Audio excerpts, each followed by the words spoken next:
Saudi আরব পাহাড়ের অনেকদিন পর বান্দর দেখলাম।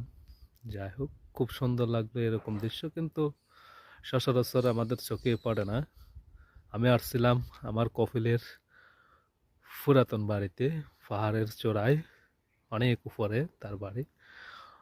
প্রায় আমি এখান থেকে যদি শহরে যেতে হয় তাহলে আপনার পাহাড় থেকে কমসে কম 35 কিলোমিটার নিচে যেতে হবে। আমি আছি বর্তমানে 35 কিলোমিটার উপর, পাহাড়ের উপর। এসে যা দেখতেছি অনেক সুন্দর এবং মুগ্ধকর জিনিস।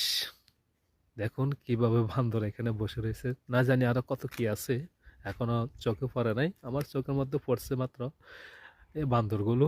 কিন্তু খুব সুন্দর লাগতেছে কিভাবে একদম কাছে এসে বসে রয়েছে। কিন্তু আমার কাছে ভয়ও লাগতেছে, কারণ এখানে আমি ছাড়া আর কেউ নাই। তো আমার কফিলের পুরাতন বাড়ি এটা, কিন্তু